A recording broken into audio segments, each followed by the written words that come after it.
বছর যেতে না যেতেই নদীতে বিলীন হতে শুরু করেছে নোয়াখালীর হাতিয়া ও সুবর্ণচরের উপকূলীয় সুরক্ষা বাঁধ।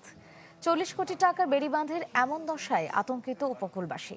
অভিযোগ, অপরিকল্পিতভাবে নির্মাণ করায় স্রোতের তোড়ে ভেঙে যাচ্ছে বাঁধ। হিরন আরও মিনারেল ওয়াটার মাত্র 50 পয়সায় প্রতি লিটার। নোয়াখালীর হাতিয়া উপজেলার চানন্দি ইউনিয়নের হাজিগ্রাম। চলতি বছরের জুন জুলাই মাসে মেঘনা নদীর জোয়ারে নবনির্মিত সুরক্ষা বাঁধের এই অংশের অন্তত 500 মিটার ভেঙে যায়। এতে প্লাবিত হয় হাজি ও ভূঁইয়া গ্রাম সহ আশপাশের এলাকা।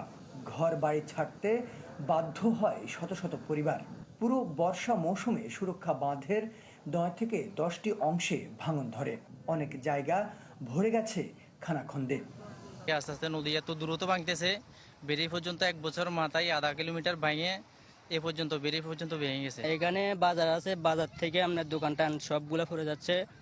আর একটা ব্রিজ আছে, ওখানে ব্রিজটাও পড়ে যাচ্ছে, মানুষের যাতায়াত বন্ধ যাচ্ছে, কোনো গাড়ি চলাচল করতে পারতেছে না। অথচ 40 কোটি টাকা ব্যয়ে উপকূলীয় সুরক্ষা বাঁধটি তৈরি করা হয় মাত্র 1 বছর আগেই।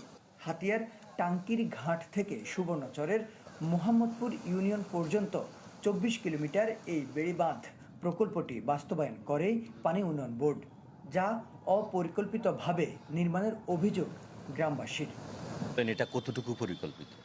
যেখানে নদী থেকে আধা কিলোমিটার দূরে বেড়িবাঁধটা নির্মাণ করা হয়েছে, 6 মাসও লাগে না এই বেড়িবাঁধটা আবার ভেঙে যায়। সরকারের কাছে আমাদের আবেদন থাকবে, সাইডে বস্তা বলক যেটা দেওয়া লাগে মজবুত হয় ওইভাবে দিয়ে আমাদের এই বেড়িটা নির্মাণ করে। যদিও নিয়ম মেনেই বাঁধটি তৈরির দাবি পানি উন্নয়ন বোর্ডের।